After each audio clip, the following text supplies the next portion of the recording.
जय हिंद दोस्त सभी को। क्योंकि जिस हिसाब से आप लोग का फाइनल कटअप जाएगा या मेडिकल जाएगा, उसके हिसाब से सीधे मुद्दे में हम बात करते हैं। क्योंकि आप सब काफ़ी चिंतित और काफ़ी खुशी की नज़र में भी दिख रहे हैं। काफ़ी बच्चे बीट के अंदर में जो हैं काफ़ी खुश में हैं, बीट से बाहर हैं और बहुत दुख में है कि सर कैसे होगा, कैसे हम लोग बाहर हो जाएंगे, क्या करेंगे। इतना दिक्कत का सामना करना पड़ रहा है। कोई भी चीज़ का बहुत थोड़ा सा धैर्य रखना पड़ता है कि हो सकता है अगर आदेश आपको बाहर निकाल दिया जा रहा है तो उसी हिसाब से कितना पोस्ट था, 200 टोटल पोस्ट था, 295 कितना पोस्ट, 295।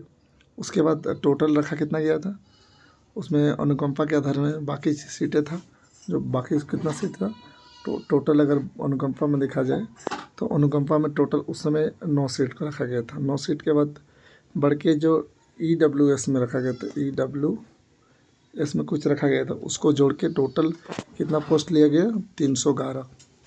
311 में काफ़ी बच्चे कॉल भी कर रहे किए कि सर किस तरह से अगर पहले ही हम लोग रिजेक्ट हो जाते तो और अच्छा रहता। बाबू हो सकता है, अभी भी ऐसा हो सकता है कि जो बीट के अंदर जो बच्चे हैं उनका अभी भी टोटल अगर देखा जाए तो हो सकता है मेडिकल में कुछ बच्चे बाहर भी हो सकते हैं। और जिनका बीट वाइज के अंदर है, जो आदेश जिसको दिया गया है के अनुसार विज्ञापन के उसी में बताया गया था कि ये टोटल बीट से बाहर बच्चे को बहुत ज़्यादा प्रायोरिटी नहीं दी जाएगी। तो बीट क्योंकि संख्या इतना एक सीट था जिसका वन स्टूडेंट रखा गया, उसमें या तो बॉयज़ या तो गर्ल्स ऐसे रखा गया।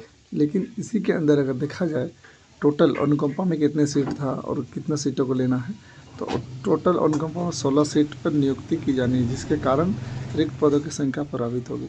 क्योंकि जितने अनुकंपा में जो पहले सीट में थे और जिसका फादर्स या मम्मी डेट कर गए, उनके जगह पर वो सीट इंक्लूड हो रही है। उसके साथ में कि शैक्षणिक जो शिक्षित आरक्षण, जिनका आरक्षण मिलना था, किनको किनको मिलना था, उस विषय में पूरा फुल टॉपिक के साथ बात करते हैं। क्योंकि काफ़ी परेशानी में काफ़ी नज़र आ रहे थे, वो परेशान को हटाना है। क्योंकि नहीं हटाएंगे तो फिर यही चीज़ आपको दिक्कत करेगी सर कि इसलिए खेलकूद में कितने सीट था, लड़कियों लोगों का कितना सीट था और कैसे लड़कियों लोगों को इतना ज़्यादा संख्या में भरा गया। वो भरा इसलिए गया, काफ़ी ऐसे जो बीट के अकॉर्डिंग काफ़ी बच्चे को नहीं भरे हैं, क्या सेकेंड लिस्ट आएगा, काफ़ी कमेंट और कॉल, उसी को देखते हुए वीडियो बनाने के सबसे तात्पर्य ज़रूरत पड़ रहा है।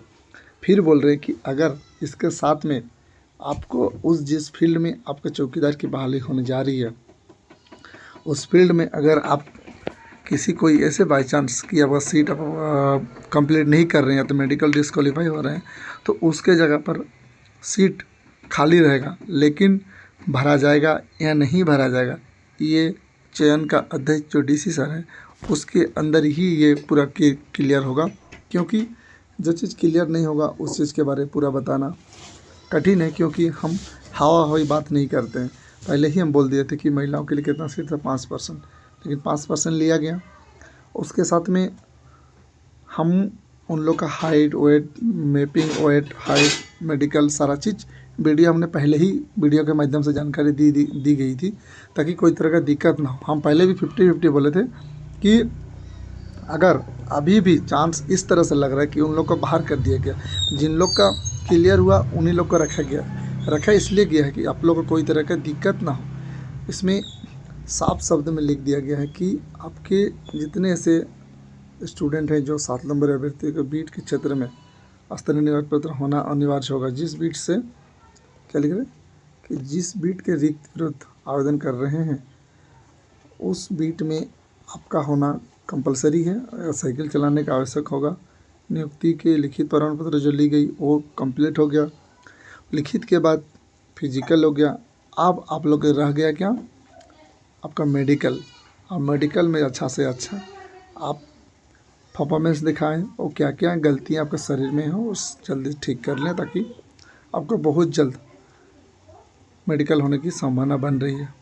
और इसके साथ जैसे ही मेगा सूची, फाइनल मेगा सूची बन जाएगी, उसमें कितने टोटल होगी, जो टोटल जो मेगा सूची लिखित में बन रही है शारीरिक जांच के उपरांत जो बन गई, उसके बाद अब क्या बात है चिकित्सा नोट कितना नंबर में 11 नंबर पे नोट के बारे में विस्तार पूर्वक बता दे रहे हैं। और 12 नंबर पे चिकित्सा नियुक्ति पूर्व सफल अभ्यर्थी को स्वास्थ्य की जांच की जाएगी। सरकारी सेवक के रूप में अपने कर्तव्यों के निर्वहन आवश्यक शारीरिक एवं मानसिक मापदंड के आधार पर अभ्यर्थियों के योग्य माने जाएंगे। क्योंकि आप सीधे अगर योग्य नहीं पाए जाएंगे तो उसके जगह पर दूसरे को भी रखा जाएगा, लेकिन ऐसा नहीं है क्योंकि जेएसएससी ऐसे करती है, लेकिन ऐसा अभी तक चौकीदार में कुछ ऐसा देखने को नहीं मिला इस बार। क्योंकि परीक्षा विषय चौकीदार के पद में जो सीटें देखने को मिले बहाली में आधार पर परीक्षा भी कि 2 वर्षीय होनी चाहिए, उसके बाद चौकीदार सेवा निर्वहन के लिए बढ़ाया गया है। उसके बाद क्या है कि संतोषजनक जो ध्यान है उस चीज़ को भी देखा गया। परिस्थिति ऐसा सेवा समाप्त की जा सकती है, कोई ऐसे परिस्थिति हैगी तो आप खुद अपने आप से सेवा को भी समाप्त कर सकते हैं। चलिए आगे की ओर बढ़ते हैं। उसके वेतन क्या है सर, हम इसके वेतन को लेकर फुल वीडियो नेक्स्ट वीडियो में आएंगे, उसमें आप पूरा प्रॉपर रूप से मेरे चैनल में है तो चैनल में बने रहिए ताकि आपको पूरी उस चीज़ के बारे में समझ में आएगा। जो हमारे जो झारखंड में रांची ज़िला में कार्यरत हैं वो चौकीदार के बारे उससे मिल के पूरा डिटेल बता देंगे, कितना पे मिलता है, क्या भत्ता मिलता है, क्या क्या क्या भत्ताएँ काटता है, कितने, उसके साथ में क्या डीए पे है, क्या 7वां वेतन लागू है कि छोटा वेतन लागू है, उसके हिसाब से पूरा डिक्लेयर बात करेंगे। क्योंकि कोई चीज़ काफ़ी चीज़ ऐसे बोलना गलत बात है। और इसके साथ में जो वेतन की जो चौकीदार की जो वेतन है वो पश्चिम निरीक्षण वेतन जो बीपी के अंदर 5200 से लेके 20,200 ग्रेड पे 800 दिया है। अगर आपको ग्रेड पे 800 दिया है तो 7वां वेतन आपको मिल रहा है, तो उसके हिसाब से अगर अभी देखा जाए तो आपका वेतन कम से कम इतना जाएगा 32,000, क्योंकि 32,000 जाना कंफर्म है। तो अगर उतना नहीं भी जा रहा तो आपको मिनिमम ये कर्मचारियों का वेतन है, पहला वेतन 7वां वेतन के हिसाब, कितना वेतन 7वां वेतन के हिसाब से 21,000 समथिंग आपका पहला वेतन जाएगा। क्योंकि अभी अगर देखा जाए झारखंड होमगार्ड का तो टोटल 33,720 रुपया होमगार्डों की दी जा रही, जबकि होमगार्ड से ज़्यादा प्रायोरिटी झारखंड चौकीदार को दी जाती है। और बहुत ज़्यादा लास्ट तक नहीं बन रहे हैं क्योंकि बहुत सारे ऐसे सीट के बारे में क्लियर बताएं। नेक्स्ट वीडियो हम लोग बने रही है ताकि कितने बीट में कितने बच्चे सिलेक्शन हो रहे हैं, कितने बाहर हो रहे हैं, कितने अनुकंपा में जा रहे हैं, ना पूरा लॉन्ग वीडियो बनने का। उसके लिए हम क्षमा चाहते हैं, टाइम का कमी। आप लोग जितने ऐसे साथी हैं जो हमारे चैनल में नए हैं इस चैनल को ज़रूर सब्सक्राइब करके रखें और ध्यान में रखें कि आपका मेडिकल बहुत जल्द होने जा रही है। और बहुत ज़्यादा सबको किसी को अपने आप से नाराज़ नहीं होना है, सर मेरा नहीं हुआ उनका हो गया, कैसे क्या करेंगे, कुछ करना नहीं। इसे जस्ट तुरंत क्या है होमगार्ड है। जब होमगार्ड आपके सामने है रांची ज़िला के लिए, किन के लिए, तो रांची ज़िले के लिए, तो आपको इस चीज़ को देखने का प्रयास करें अभी, क्योंकि आपके पास अभी समय और वक्त है। आप इस चीज़ के ऊपर फोकस करें क्योंकि कोई जो चीज़ चला गया उसके ऊपर बहुत ज़्यादा विखंडन नहीं करना है। क्योंकि समय रहते हुए आप जिस बीट के नहीं हैं उस बीट में